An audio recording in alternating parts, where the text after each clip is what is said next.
नमस्कार, आदाब। Bharat TV news की खास पेशकश कौन बनेगा प्रधानमंत्री देख रहे हैं आप सभी का बहुत बहुत स्वागत और आपके साथ में इमरान। हमारे साथ बातचीत करने के लिए खास मेहमान बता दें कि समाजवादी पार्टी से पिछड़ा वर्ग प्रकोष्ठ के जिलाध्यक्ष हैं आजमगढ़ से गुलाब राजभर जी हैं। बातचीत करेंगे। सबसे पहले गुलाब राजभर जी, आपका बहुत बहुत स्वागत है भारत टीवी न्यूज पर। जी, आपका भी बहुत बहुत धन्यवाद और आपके दर्शकों का मैं धन्यवाद करता हूं जो आपसे जुड़े हैं। पहला सवाल यही रहेगा, लोकसभा का चुनाव है और आप आजमगढ़ के पिछड़ा वर्ग प्रकोष्ठ के जिला अध्यक्ष हैं। राजभर समाज की बात और जो है पूरी ठेकेदारी ओम प्रकाश राजभर लेते हैं। ओम प्रकाश राजभर कहते हैं कि अब जो है मेरे बिना पूर्वांचल की एक भी सीट समाजवादी पार्टी नहीं जीत पाएगी। उंगलियों पर नाम गिनाते हैं, कहते हैं मऊ, जौनपुर, गाजीपुर, देवरिया, घोसी, सलीमपुर, कहीं भी जो है समाजवादी पार्टी को खाता नहीं खोलने दूंगा। अब देखिए, ओम प्रकाश राजभर क्या गिनती गिनाएंगे। ओम प्रकाश राजभर की खुद का अस्तित्व नहीं है कोई राजनीति में। कब कहाँ रहेंगे वो अपने स्वार्थ, निजी स्वार्थ के लिए हमेशा जो दल बदलने का काम करते हैं। वो आप देखें, कभी हमारे साथ है, कभी भाजपा के साथ है, कभी किसके साथ है। उनका कुछ अस्तित्व नहीं है राजनीति में। वो अपने निजी स्वार्थ के लिए, अभी अपने बेटे को लोकसभा प्रत्याशी बनाने के लिए, अपने मंत्री बनने के लिए, निजी स्वार्थ के लिए, जो हमेशा राजभर समाज का जो हमेशा उत्पीड़न हुआ है, इनके आने और ना आने से कोई मतलब नहीं है। समाजवादी पार्टी के साथ राजभर समाज हमेशा जुड़ा है और इस बार राजभर समाज खुलकर वोटिंग करेगा समाजवादी पार्टी को जो राष्ट्रीय अध्यक्ष अखिलेश यादव जी को अपना नेता मानता है। ओम प्रकाश राजभर जो कहते हैं कि उंगलियों पर गिनाते हैं, ऐसा कुछ नहीं है। ओम प्रकाश राजभर बिना गठबंधन के लड़ जाए, पता चल जाएगा उनकी हैसियत क्या है। हमेशा आप देखें, जो पिछड़ा वर्ग की जो भी बात करने वाला नेता है हिंदुस्तान में, कोई नेता अखिलेश यादव जी हैं।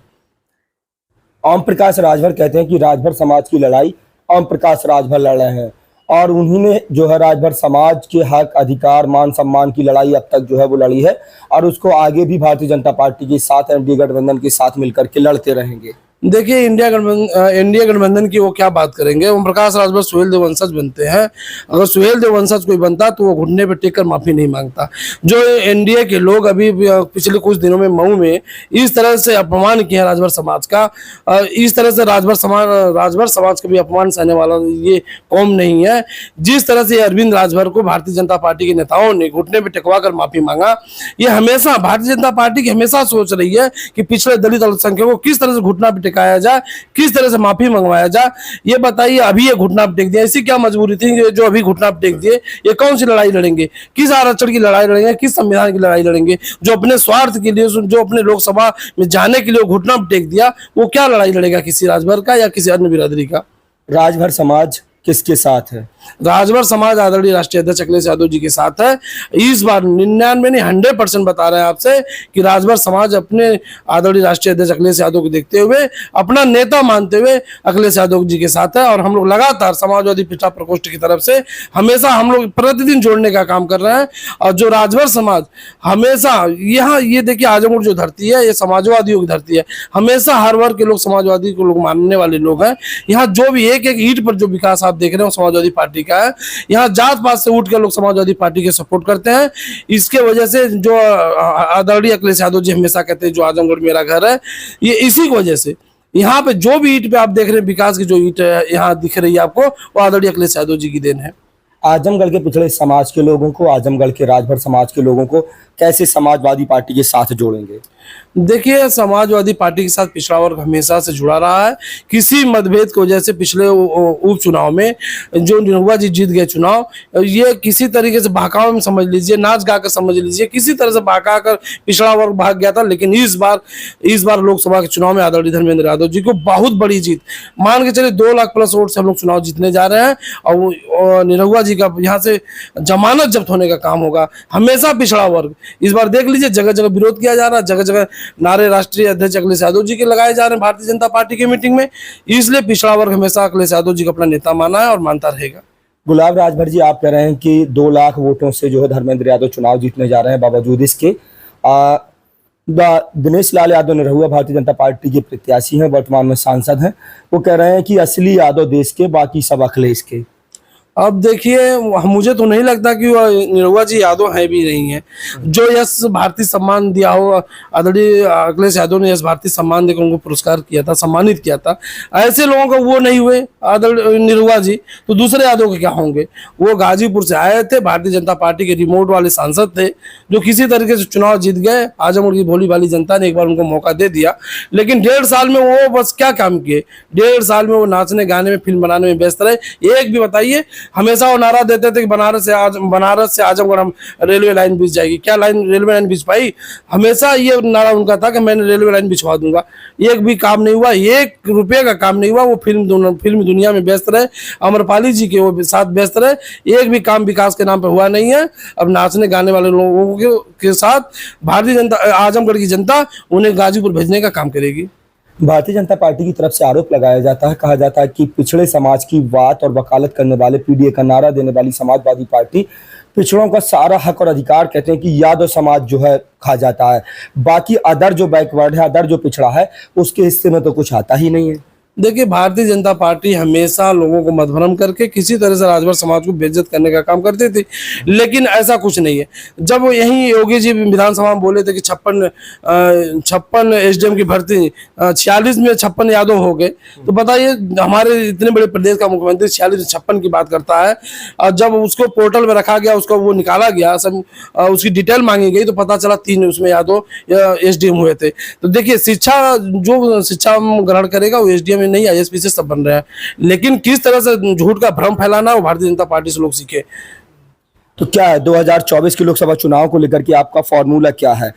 भारतीय जनता पार्टी 400 सीटों का दावा कर रही है, करेगी अब की बार 400 पार।